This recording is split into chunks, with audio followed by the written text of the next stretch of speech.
Buenas tardes, bienvenidos todos los que os habéis conectado a esta hora, cuando son las 6 de la tarde. Vamos a comenzar esta enseñanza que quiere ser sencilla, profunda, seria y rigurosa a la vez. Vamos a poner en orden, vamos a tratar con amor y humildad. No entro personalmente en combates en estos medios, ni en desprecios, ni menospreciar a nadie, porque creo que cuando se habla Biblia debemos de tener amor y humildad para compartir, no combatir, ni pelear, ni menospreciar, ni burlarse de nadie. Personalmente yo quiero exponer con la Biblia delante. Vamos a utilizar Biblia, vamos a utilizar historia para tratar de poner en orden todo lo que se trata de estas nuevas corrientes judaizantes. Vamos a tratar, si no es en un programa, lo haremos en dos o en tres partes, en dos partes, en una parte, no lo sé. Según veamos, lo iremos haciendo. Y trataremos de poner en orden, despacio, todas estas cosas para comprender muchas cosas que a grosso modo no podemos entender. Bien, a manera de introducción, esta es la introducción a esta primera enseñanza. Debemos tener claro términos. Por ejemplo, término judío, término hebreo, término israelita, término israelí. Aunque parece que hablamos de lo mismo, no es lo mismo. De una manera escueta paso a compartir. Judío, hebreo, israelita, israelí. Judío es la religión.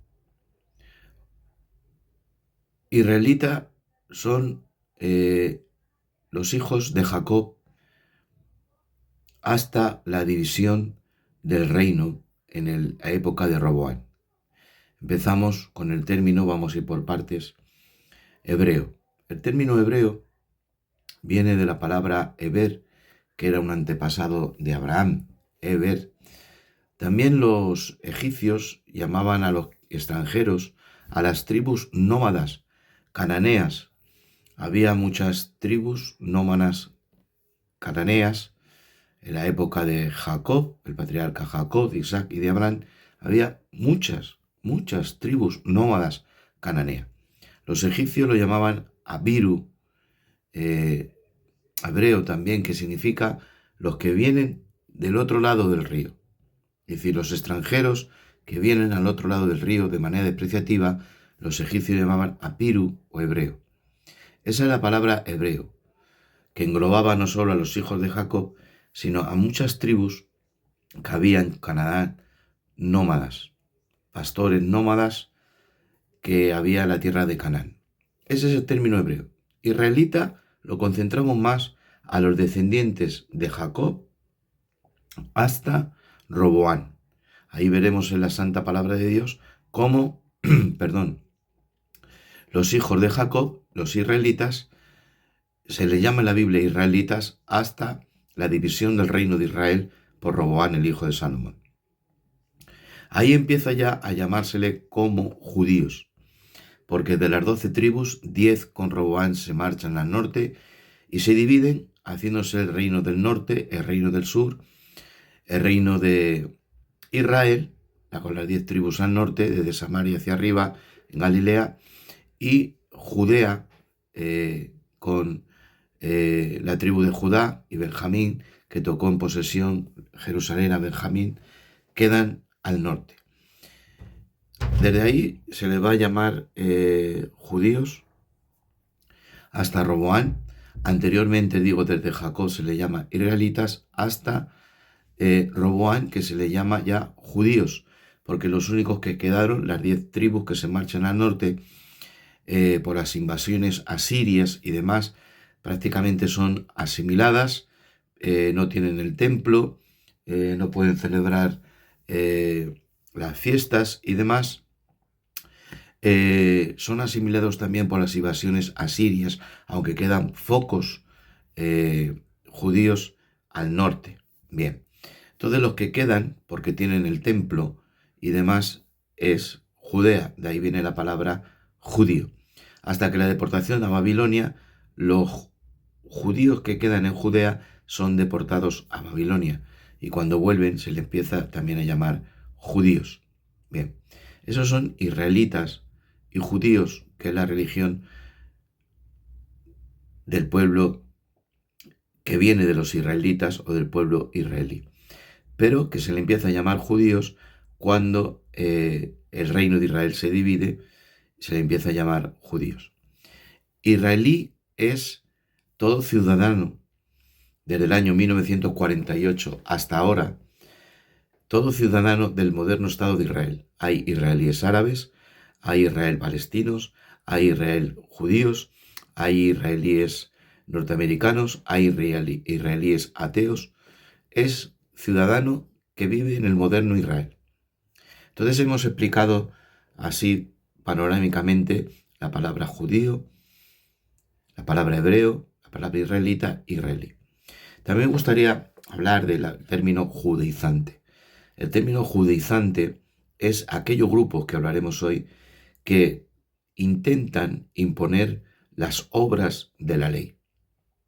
Aquellos que quieren imponer el cumplimiento de las obras de la ley se le llama judaizante, corriente judaizante, que vemos que tiene su origen a lo largo de la historia de la Iglesia.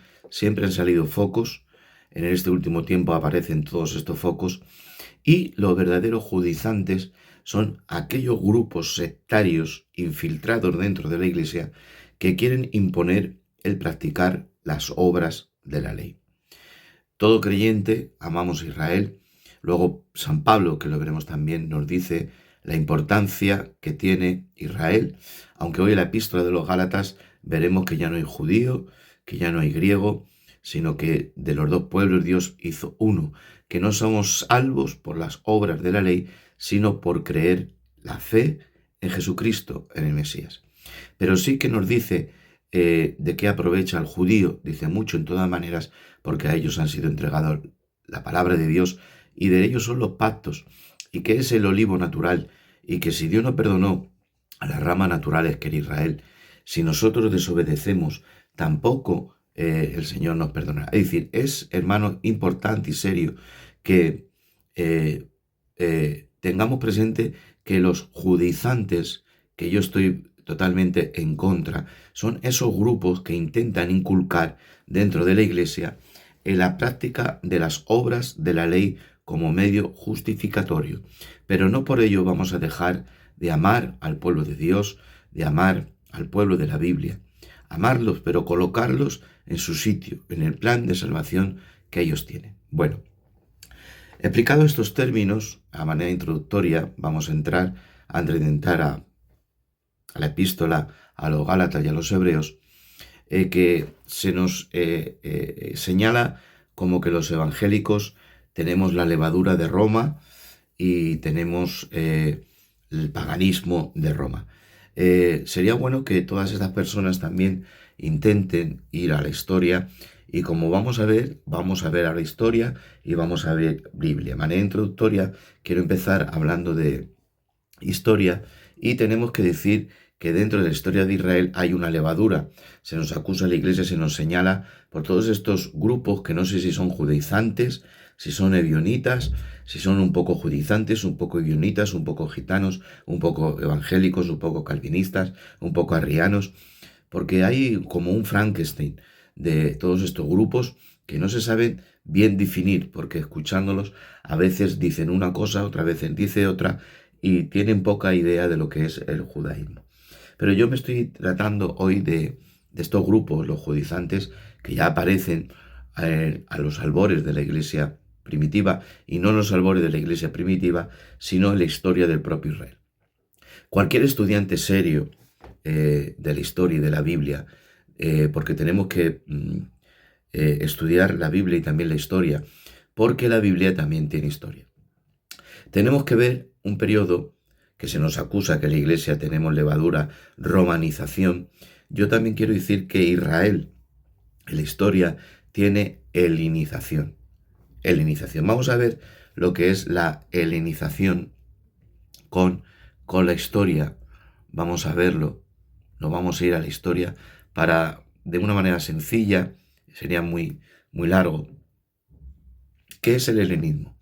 Pues el helenismo es el contacto entre los griegos y los semitas, es decir, los griegos y los pueblos semitas, hablamos del pueblo judío, se remontan a una época que se llama la minoica y la micónica, y se refleja en ciertos términos utilizados por el propio poeta Homero, ya nos habla de ello, y otros autores griegos tempranos. No es hasta el siglo IV a.C. cuando los autores griegos mencionan por primera vez a los judíos, pero sobre todo las conquistas de Alejandro Magno a finales del 4 a.C. en tierras no griegas, incluido el Levante meridional, da lugar a lo que se llama el periodo helenístico, que buscaba crear una cultura común. El helenismo buscaba, en todo lo que abarcó Alejandro Magno, que fue el emperador que más tierra conquistó, el llegar con la cultura griega a todo el mundo conocido. A eso se llama helenización en tierras no griegas. Es por eso que buscaba crear el helenismo una cultura común y universal en el imperio de Alejandro Magno, basado en la de Atenas del siglo IV, junto con una fusión de las culturas del cercano oriente, hablemos de Siria, hablemos de Egipto y hablemos también de Israel. El periodo se caracterizó por una colonización de la cultura griega en las ciudades de Asia y de África, siendo en Alejandría, la capital en Egipto, la más famosa.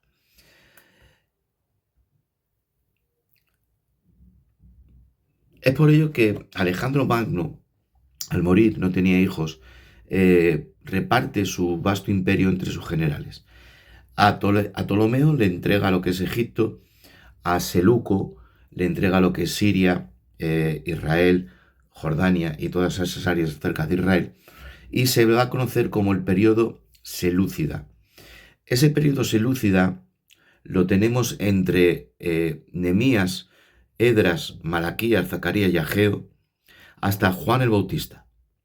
Ese es el periodo que llamamos intertestamentario, es decir, que va entre el Antiguo y el Nuevo, que no encontramos escritura en la Biblia, no encontramos escritura porque no hay profecía. A no haber profecía no hay escritura, pero sí que hay historia.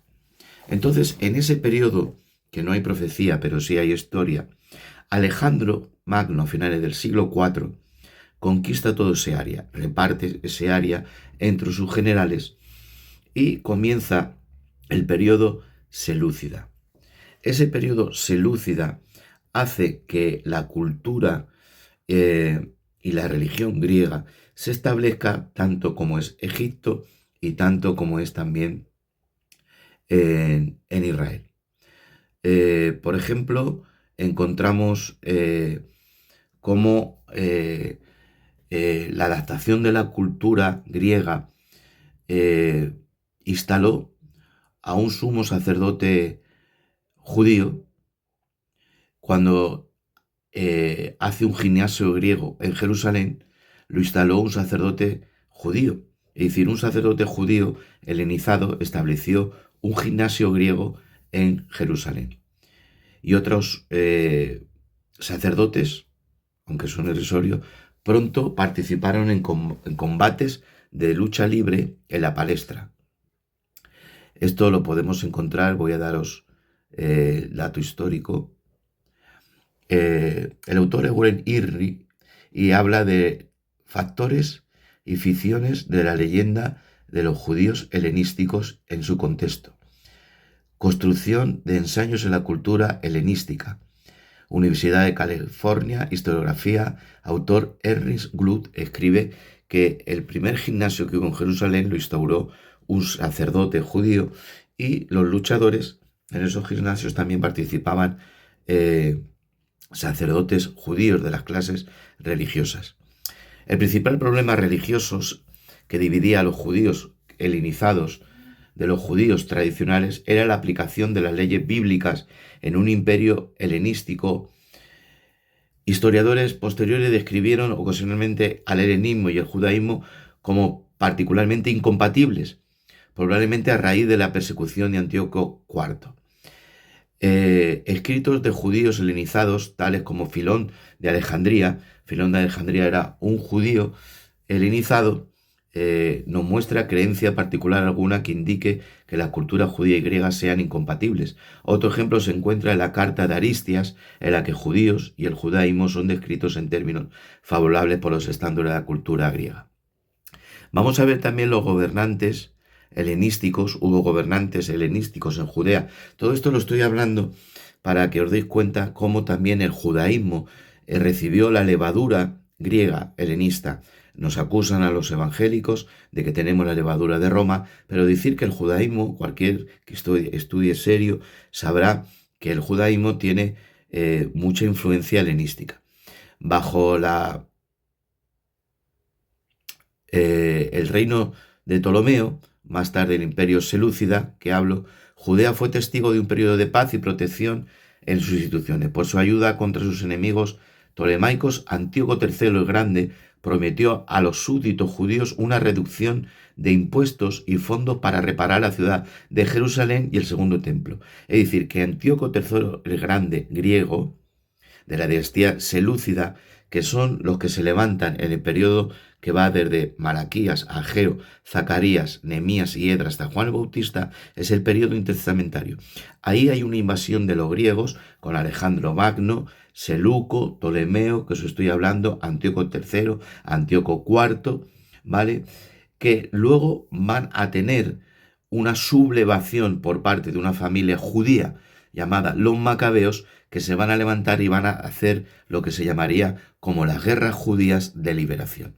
Cuando ya entra en posesión Juan Hircano y aparecen los fariseos, los saduceos, luego aparece Herodes, Pompeyo, que conquista la Judea, pone a tetrarca de Herodes. Ese es el periodo intertestamentario donde van a aparecer saduceos, fariseos, esenios y todas esas sectas que van a ser la matriz del judaísmo no bíblico. Y aquí me paro. Hay que diferenciar muy bien judaísmo bíblico del judaísmo creado en el periodo intertestamentario. ¿De acuerdo? Entonces, repito, en ese periodo intertestamentario, Nehemías, Esdras, Malaquías, Ageo y Zacarías hasta Juan el Bautista, periodo intertestamentario, está la conquista de los griegos y la expansión de la cultura y la religión helenística dentro de Judea para los judíos. Entonces, el judaísmo se ve helenizado, ¿de acuerdo? Y en esa helenización y en esa invasión griega en Israel participan sacerdotes, se instaura un gimnasio en Jerusalén, se escribe la Septuaginta porque hay judíos en la diáspora por todo el mundo y la Septuaginta era la traducción de la Biblia original hebrea a la griega. Aparece Filón de Alejandría, autores griegos y traen helenización dentro del judaísmo. Y a partir de ahí el judaísmo de aquí ahora va a estar con una gran levadura, una capa de levadura griega, helenizada. Bien. Se levantarían los macabeos luego y sería la guerra de los judíos. Pero luego entraremos en eso. Por la ayuda contra los enemigos, Antíoco III el Grande, que era griego, era un gobernante griego, reduce los impuestos y fondos para reparar la ciudad de Jerusalén y el templo. Las relaciones se deterioraron bajo Seleuco IV Filopater, que también es griego, por razones que no se entienden. Y su sucesor Antíoco IV Epifanes, que es el que hace prototipo de la abominación desoladora, que sacrifica una cerda en el altar del templo, revocó a Antíoco Epifanes IV drásticamente la política anterior de respeto y protección a los judíos, prohibiendo ritos judíos y tradiciones religiosas judías centrales en Judea, aunque no a los judíos de la diáspora, y provocando una revuelta que es la que os hablo de los macabeos, contra el dominio griego, que la va a hacer Judá Macabeo con todos sus hijos. Una de las posibles razones es que mientras Alejandro Magno veía en Yahvé al Ceo judío, Antíoco Epifanes IV veía como griego en él a Set Tifón, es decir, al Anticeos. De esta revuelta se formó un reino judío independiente conocido como la dinastía Asmonea, que duró entre el 165 a.C. y el 63 a.C. Es decir, que después de ese periodo griego de helenización hay unas revueltas judías, sobre todo cuando Antíoco Epifanes IV quita todos esos derechos y sacrifica la cerda sobre el altar, que es la dinastía Asmonea, es decir, Juan Hircano, Alejandro Janeo, que son descendientes de los macabeos, y de allí nacen las sectas fariseas, las sectas amoneas y las sectas de los esenios y todo esto. Hablando un poco más de la guerra civil almonea que levantan los macabeos, la guerra civil almonea comenzó cuando el sumo sacerdote Hircano II, que era partidario de los fariseos, fue derrocado por su hermano menor Aristóbulo II, que era partidario de los saduceos, una tercera facción compuesta por idumeos de Maresa, dirigida por Antipatro y su hijo Herodes, restauró a Hircano, quien según Flavio Josefo, que también era un judío helenizado, no era más que la marioneta de Antipatro. En el 47 a.C., Antígono, un sobrino de Hircano II, hijo de Aristóbulo II, le pidió permiso a Julio César para derrocar a Antipatro. César lo ignoró y en el 42 a.C., Antígono, con la ayuda de los partos, derrotó a Herodes. Antígono gobernó solo durante 3 años hasta que Herodes, con la ayuda de Roma, lo derrocó y lo ejecutó. Antígono fue el último gobernante amoneo. La helenización a la sociedad judía, como ya he dicho, se dividió en facciones conservadoras y helenísticas. Ahí, en ese periodo, van a aparecer los saduceos, que es la aristocracia que hay, van a tener el poder político, el poder religioso, el poder económico.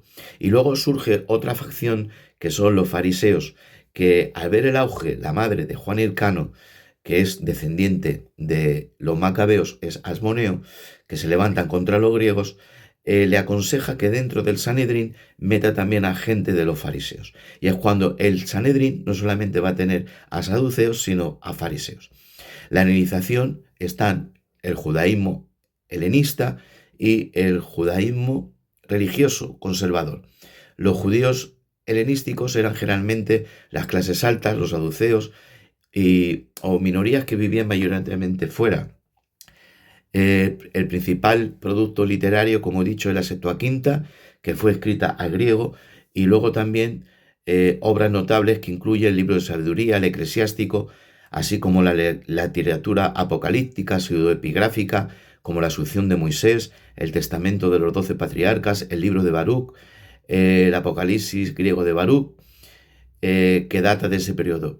También fuentes importantes son Filón de Alejandría y Flavio Josefo, que escribiría Antigüedades de los Judíos y Guerra de los Judíos, que tenían una gran influencia helenística.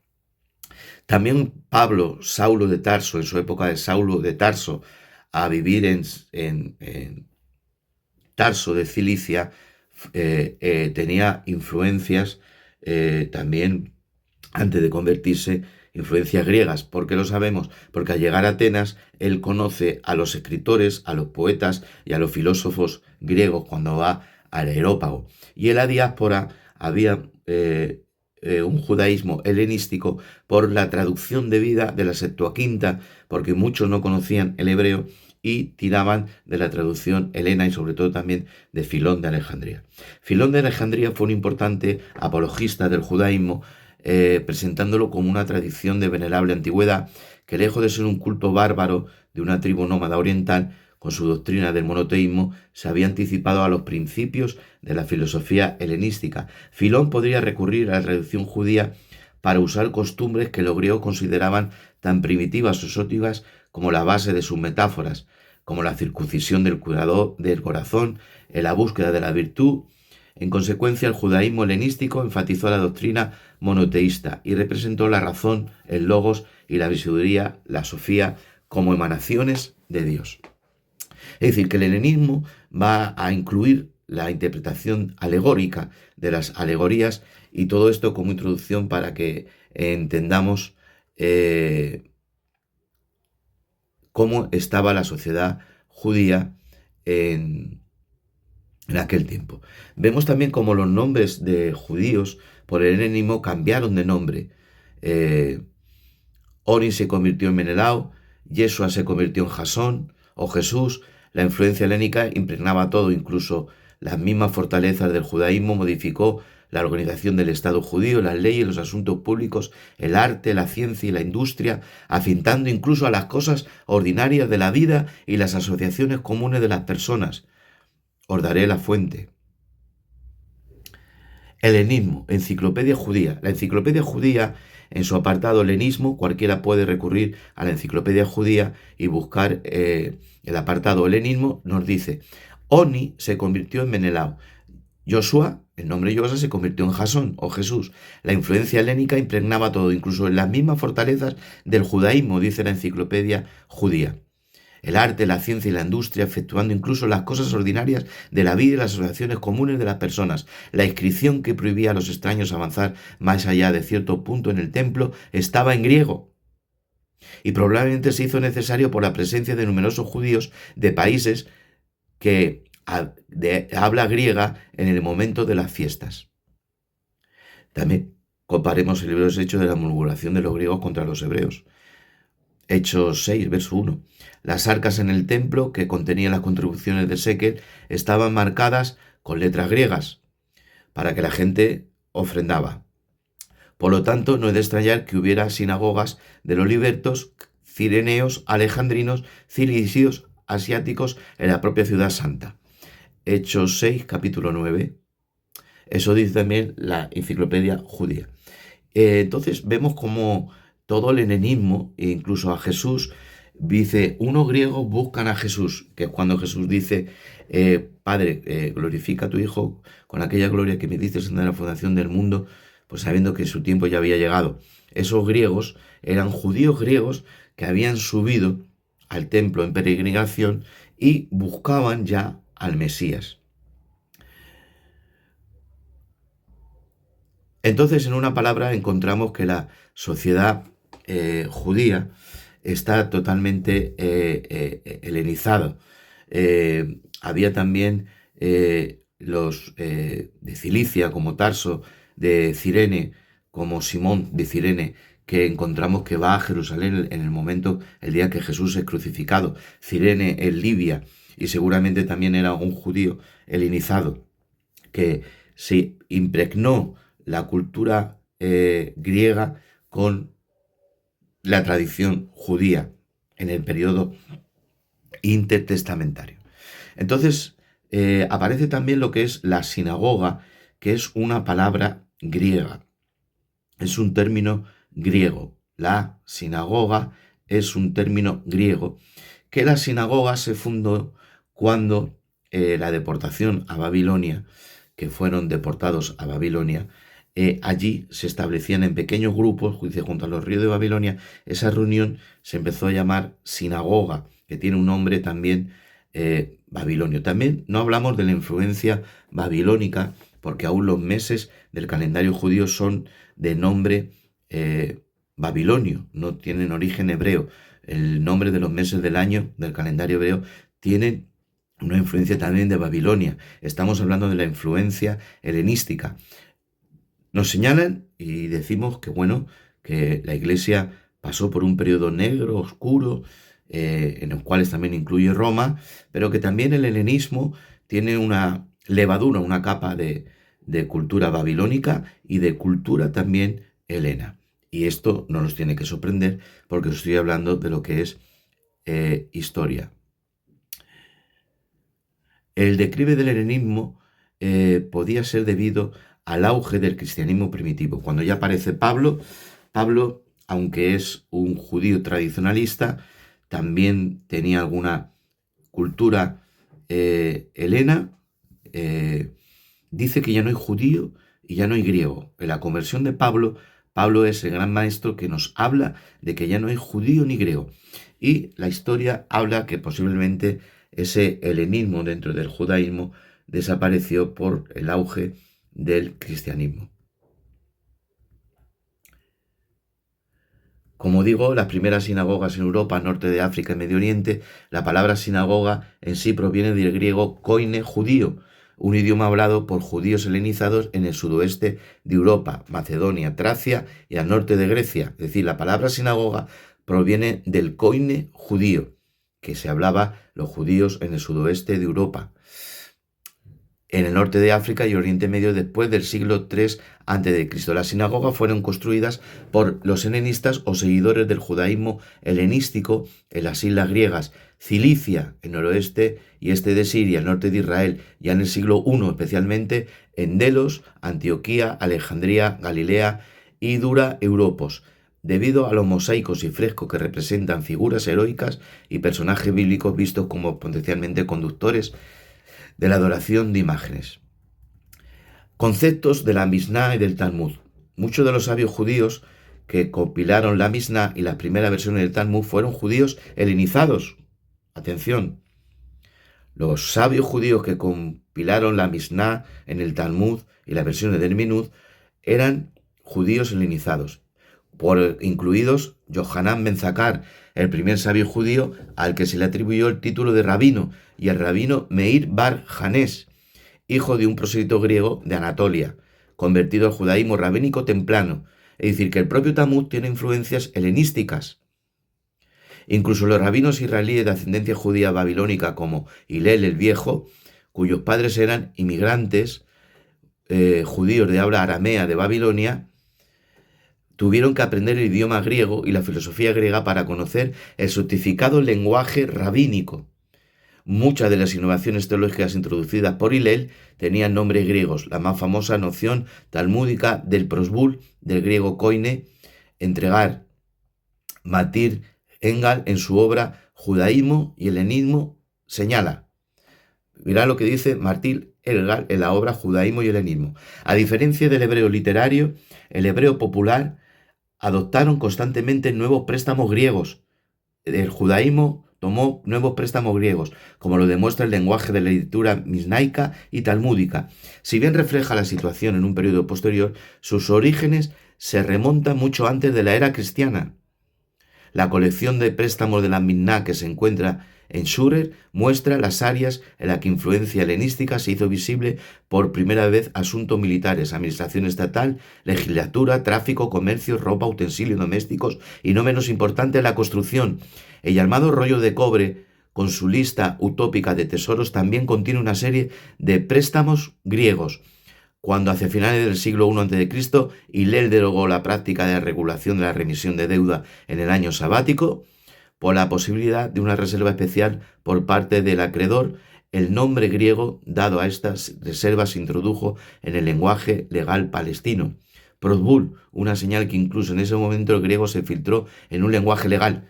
Es decir, que Shurer, en esta obra que él escribe, dice que se tomaron cosas griegas para la administración estatal, la legislatura, asuntos militares, el tráfico, el comercio, la ropa, utensilios domésticos y también en la construcción.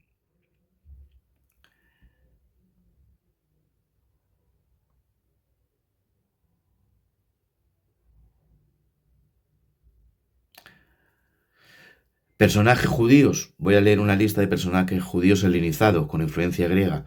Andrónico ben Mesulá, erudito judío egipcio del siglo II, uno de los primeros defensores conocidos de la ortodoxa farisea temprana.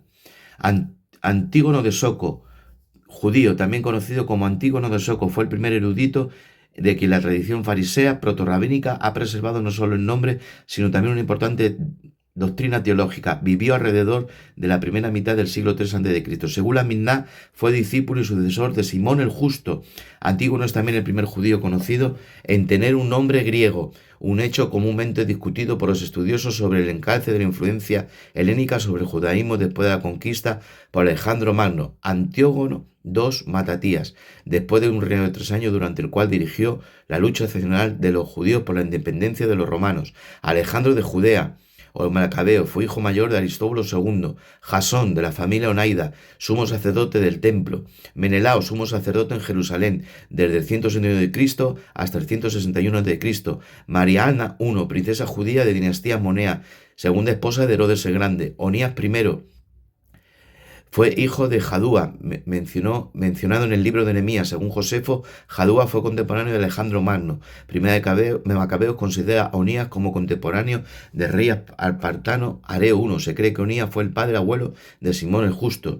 Jesús ben Sirá, también conocido como Jesús hijo de Sirac, destacado erudito judío y teólogo del siglo II a.C., que vivió en Jerusalén y Alejandría, autor de la Sabiduría de Sirá, o libro eclesiástico. Simón el Justo, sumo sacerdote judío de la época del Segundo Templo. Simón Macabeo, segundo hijo de Matatías y primer príncipe de la dinastía judía de los Amoneos. Fue general y literalmente significa líder del ejército. En el ejército selúcida greco-sirio de Antíoco VI. En el periodo herodiano y romano encontramos a Josefo, Justo de Tiberias, Lacúas, Meir Banjanes, Filón de Alejandría, Simón de Cirene, Tartón, Hananina ben Taradión. También encontramos a Timoteo de Efeso, en que vemos que su padre era griego y su madre era una judía helenizada, ¿vale? Por eso su padre era griego y le dice Pablo, el ejercicio corporal, que los griegos lo tienen en su cultura, para poco es provechoso. Trifón, y bueno, no quisiera hablar más de la influencia, este es el primer epígrafe, la influencia que el judaísmo actual tiene de los griegos. Se señala a muchos para apartar de la iglesia, a evangélicos: oye, mira, tú tienes una influencia romana, tú tienes una influencia católica y tú estás romanizado. Bueno, que tenemos que decir que el judaísmo también tiene una influencia helenizada, ¿vale? Eso es historia seria, porque en el periodo de Nehemías, Esdras, Zacarías, Ageo, Malaquías, hasta Juan el Bautista, periodo intertestamentario, viene una conquista de Alejandro Magno, que todas las conquistas que hacía Alejandro trataba de su cultura y religión extenderla a todas sus conquistas. Como Egipto y Judea también fueron conquistados por ellos, Ptolomeo en Egipto, Seleuco en la parte Siria, Israel, Judea, la cultura y la religión griega, la filosofía y todas estas influencias tomaron una capa de levadura sobre aquel judaísmo, ¿de acuerdo? La sublevación contra esta dominación griega por los judíos, Judas Macabeo y sus hijos hacen las guerras judías que se levantan contra este dominio griego. Alejandro Janeo, Juan Hircano, en ese periodo aparecen sectas, sobre todo en el ciento y pico antes de Cristo. La primera es la Saducea, que tiene mucha influencia griega, helenística. Luego aparece Hillel y Shammai. Hillel y Shammai son dos grandes rabinos que van a crear dos grandes escuelas, que en algunos puntos son opuestos, y de ahí se va a formar el grupo que se llamará de los fariseos. En la época de Cristo se cree que había 7 escuelas que habían salido de Hillel y Shammai. Es decir, que el judaísmo ortodoxo se funda en el periodo intertestamentario, no antes. No podemos llamar judaísmo a Moisés, no podemos llamar judaísmo a David, no podemos llamar judaísmo a los profetas, sino que la religión del judaísmo, podemos decir que comienza en el periodo intertestamentario, cuando no hay profecía, cuando no hay Biblia, pero hay historia, por la conquista de Alejandro Magno. Aquellos grupos que había de judíos se helenizan, se crean las sinagogas y se va a formar lo que es el judaísmo ortodoxo, con dos facciones o varias facciones, que son los saduceos, que son más helenizados, y los fariseos, con Hillel y Shammai, las dos escuelas de pensamiento. Estamos hablando siglo I antes de Cristo o siglo I en el tiempo de Cristo, Hillel y Shammai. Bien. Dicho esto, aparece Jesús Y Jesús es el que va a traer una gran bomba explosiva para este judaísmo que se ha creado en la conquista griega, en las revueltas judías de los macabeos, creándose saduceos, fariseos, esenios que se van al desierto, que hacen una secta monástica, los fariseos que pegan con los saduceos que dicen que no hay resurrección, los fariseos que dicen que sí, los saduceos que no hay ángeles, los fariseos que dicen que sí, los saduceos que dicen que la interpretación es literal, los fariseos que dicen que se puede alegorizar trayendo el helenismo en el judaísmo, y las corrientes más conservadoras. Se crean otras 7 escuelas, incluidas estas 2, más 5 más 7 escuelas de la época de Cristo, y Herodes es puesto al cargo por los romanos, porque mueren Antipatro y todos estos, y todo es el aglomerado que Jesús se encuentra. Entonces Jesús golpea en esta tradición oral, porque el judaísmo, tanto helenizado como conservador, en las dos corrientes, con los fariseos, saduceos, esenios, herodianos, romanos, pero lo que es el núcleo judío, Jesús va en contra de la tradición oral, porque dice, yo no vengo a quitar la ley, yo no vengo a quitar la Torá, sino a darle cumplimiento, a decir cuál es el verdadero propósito que tiene la ley. Y Jesús es el comentario más fidedigno de la interpretación de la ley de Moisés. Porque por la ley de Moisés nadie podía salvarse. La ley de Moisés fue dada para encerrarnos, luego nos diría Pablo en Gálatas, encerrarlo todo bajo pecado para llevarnos al Mesías y por la fe en el Mesías liberarnos en aquellos mandamientos que era imposible cumplir. Porque si cumplías todos los mandamientos, pero si infringías solamente uno, infractor te hacías de todos los mandamientos. Es decir, los mandamientos, dice Pablo, ¿acaso entonces la ley es mala? ¿El mandamiento es malo? Dice, no, es justo, santo y bueno. Pero con saber el propósito de los mandamientos de la Torá era reflejar en mí el pecado.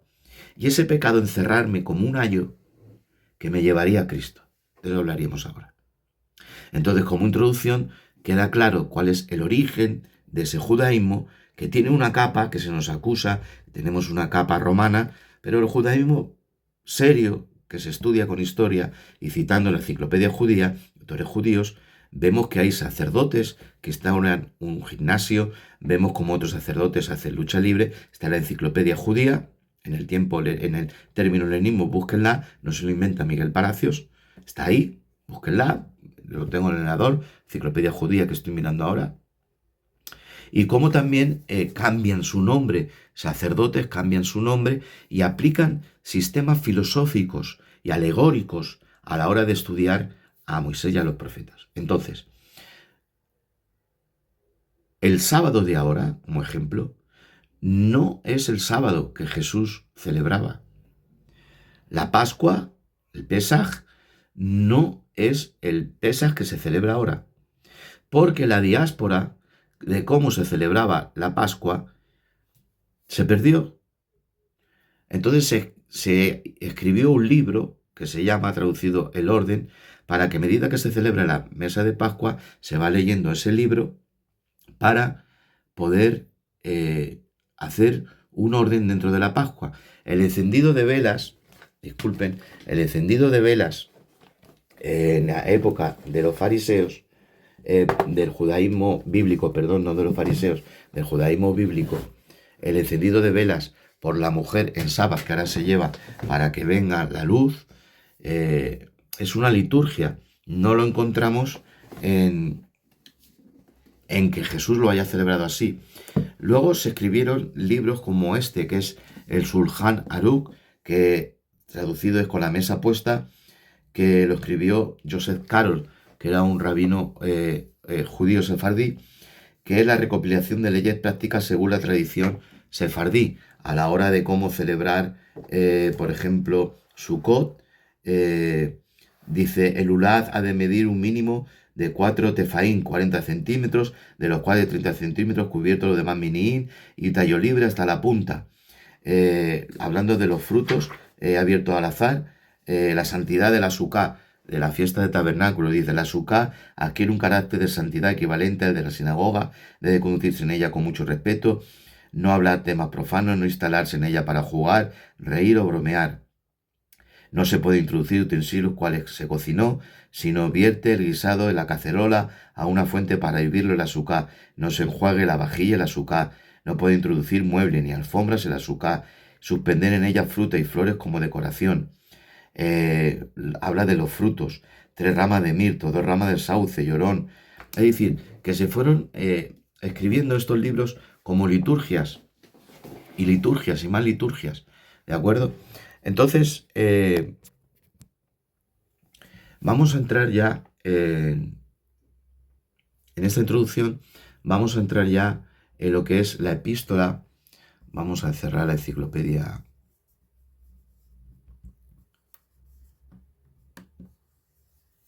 Ah, se me ha bloqueado.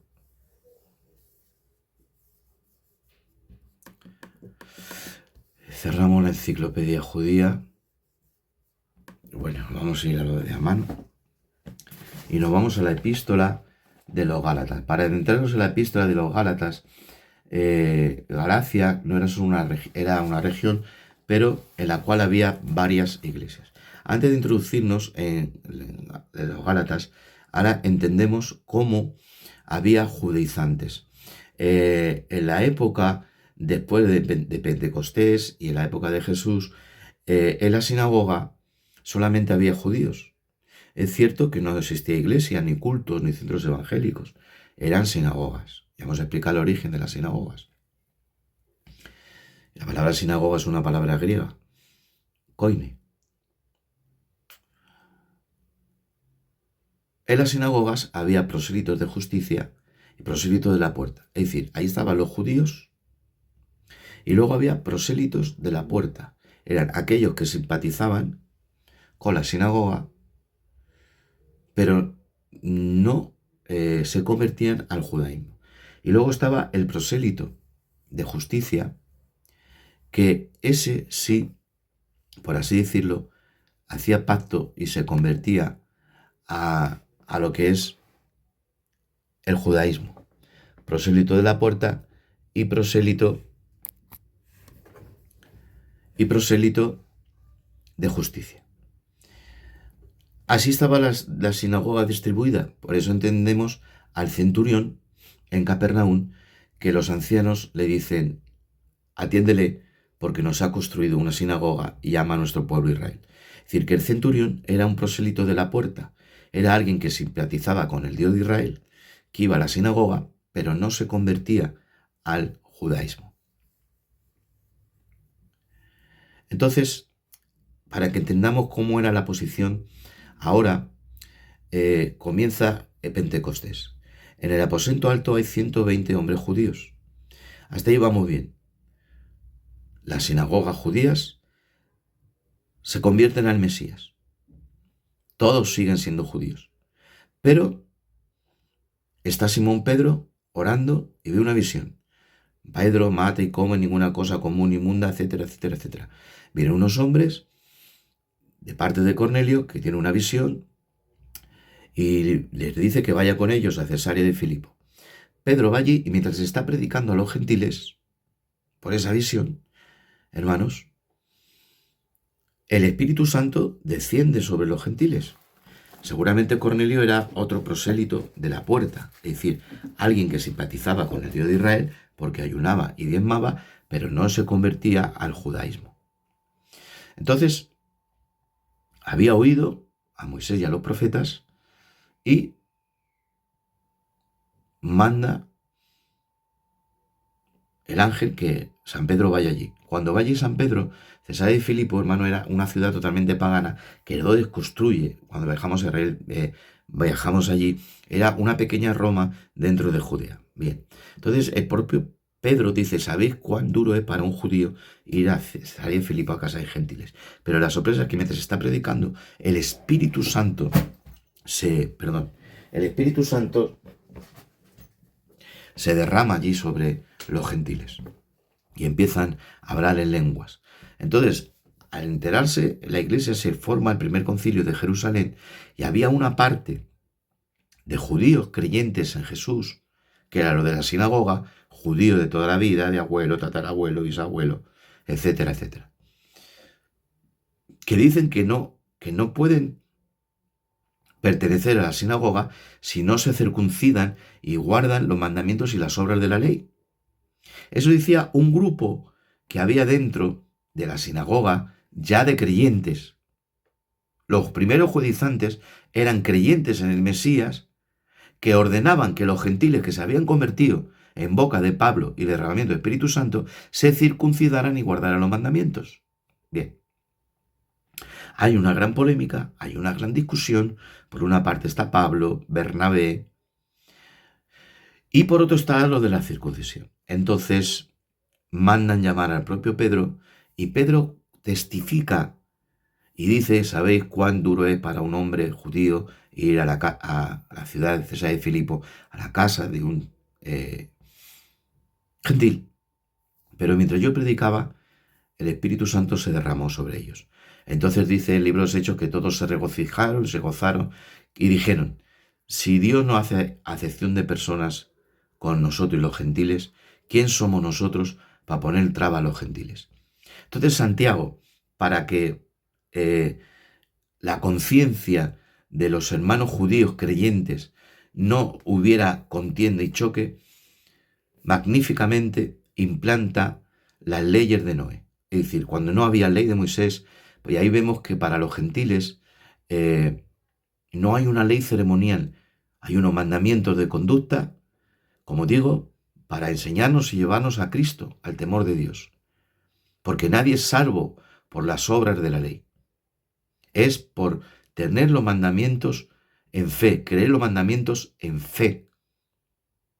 Entonces, allí el derramamiento del Espíritu se produce y Santiago, Jacobo, les dice que se guarden las leyes de Noé, es decir, ahogados, sangre, fornicación, idolatría.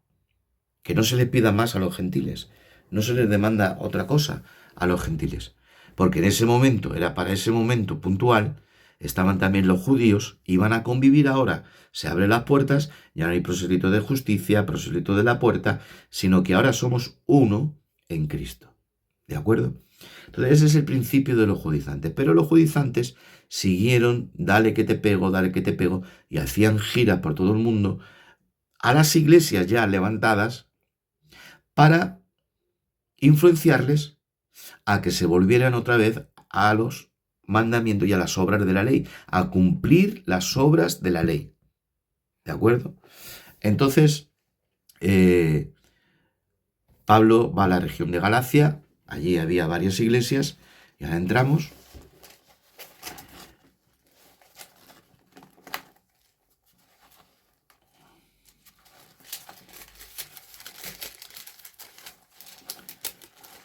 Y en el capítulo 1, Pablo dice a todos los hermanos que están,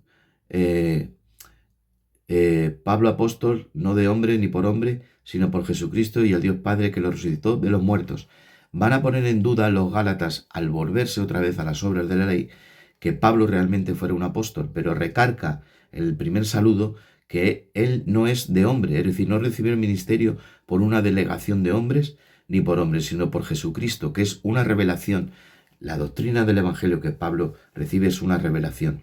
Dice: por el Dios el Padre que lo resucitó de los muertos. A todos los hermanos que están, y todos los hermanos que están conmigo, a las iglesias de Galacia. Es decir, que Pablo no solo es el único, sino todos los hermanos que están con él se dirigen a las iglesias de Galacia. Era más de una. Gracia y paz de nuestro Señor Jesucristo, el cual se dio a sí mismo por vuestros pecados para librarnos del presente siglo malo, conforme a la voluntad de nuestro Dios y Padre. A él sea la gloria de los siglos. Amén. Es decir, que Dios es nuestro Padre en Cristo y por Cristo. Dios es Padre en Cristo y por Cristo. Quiero que dejarme claro. Ahora dice: No hay otro evangelio. Estoy maravillado, le dice a los Gálatas, en que tan pronto os hayáis alejado de aquel que os llamó por la gracia de Cristo para seguir un evangelio diferente. No hay otro. No hay otro. Se puede adulterarlo, pero otro evangelio no hay. Hay solo un evangelio. No, estoy maravillado de que tan pronto os hayáis alejado del que os llamó, de la gracia, para seguir un evangelio diferente. No que haya otros, sino que hay algunos que os perturban y quieren pervertir el evangelio de Cristo. No hay otro evangelio que no te engañe, no hay otro. Hay gente que te va a perturbar, que te va a corromper, que va a querer adulterarte, para que no sigas el evangelio de Cristo. Mas si aún nosotros, dice Pablo, o un ángel del cielo os anuncia otro evangelio diferente al que os hemos anunciado, sea anatema, cortado, jeren. Jeren significa que Dios se encargue de él y muera joven. Jeren, cortado del pueblo. Cortado significa muerte súbita. Aquel que perturba el evangelio de Cristo. Dice la palabra de Dios. Como antes hemos dicho, también ahora lo repito, si alguno predica diferente evangelio del que habéis recibido, sea anatema, es decir, sea cortado. Como en el Antiguo Testamento, en la época del desierto, hubo gente que fue cortada, muerte súbita, por perturbar el evangelio de Cristo. Esto es cosa seria. Y lo dice por 2 veces. Pues ¿qué? ¿Busco ahora el favor de los hombres o el de Dios? ¿O trato de agradar a los hombres? Pues si agradara a los hombres no sería siervo de Cristo. Aquí se pone en serio Pablo y dice, no puedo yo ser siervo de los hombres. No puedo otorgar con estos judaizantes que os perturban. No. Digo que sean cortados. Jeren, cortados del medio. Y yo no tengo que agradar a los hombres, agrado a Dios, dice Pablo. Mas os hago saber, hermanos, que el evangelio anunciado por mí no es según hombre. Ahora Pablo va a explicar cómo ha sido su proceder. Va a contar su testimonio. Y dice, mas os hago saber, hermanos, que el evangelio anunciado por mí no es según hombre, pues yo no lo recibí ni lo aprendí de nombre alguno, sino por revelación de Jesucristo. Es decir, que nadie le dio un seminario bíblico, sino que lo recibió por una revelación de Cristo. Porque ya habéis oído acerca de mi conducta en otro tiempo, en el judaísmo, que perseguía sobremanera a la iglesia de Dios y la asolaba. Ya dice, ya sabéis mi conducta antes de yo ser un cristiano, antes de yo ser un apóstol. ¿Cuál era mi conducta en el judaísmo? Aprendido a los pies de Gamaliel, hebreo de hebreos, en cuanto al celo perseguidor de la iglesia, en cuanto a la ley, irreprensible. Era Pablo, no era cualquiera. Dice, ¿sabéis cuál era mi conducta antes? Que perseguía y asolaba sobremanera a la iglesia de Dios y la asolaba. Y en el judaísmo aventajaba a muchos de mis contemporáneos en mi nación, siendo más celoso de las tradiciones de mis padres. Pero cuando agradó a Dios, que me apartó desde el vientre de mi madre y me llamó por su gracia, revelar a su Hijo en mí para que yo lo predique entre los gentiles, no consulté enseguida con carne y sangre. Es decir, cuando yo, que aventajaba a mis contemporáneos en el judaísmo y era más celoso de las tradiciones de mis padres que mis propios padres, para que os des cuenta ahora de lo que voy a hablar, que os habéis vuelto ahora a los judaizantes y os habéis vuelto a las obras de la ley, os cuento quién era yo y quién soy ahora, porque hablo con propiedad. No voy a hablar como uno que no sabe, sino uno que era fariseo de fariseos, que aventajaba a sus contemporáneos en el judaísmo. Dice, no subí a Jerusalén a los que eran apóstoles antes que yo, sino que fui a Arabia y volví de nuevo a Damasco. Después, pasado 3 años, subí a Jerusalén para ver a Pedro y permanecí con él 15 días. Es decir, Pablo se fue a Arabia a orar, a estudiar, y la revelación de Dios que Dios le dio del Evangelio y de la doctrina, y luego también a Damasco. Después, pasados 3 años de estudio, de oración, meditación, de iluminación, dice, subí a Jerusalén para ver a Pedro y permanecí con él 15 días. pero no había ninguno de otro de los discípulos, sino a Jacobo, el hermano del Señor. Y aquí están también. Había judaizantes de parte de Jacobo, aunque Jacobo no era judaizante.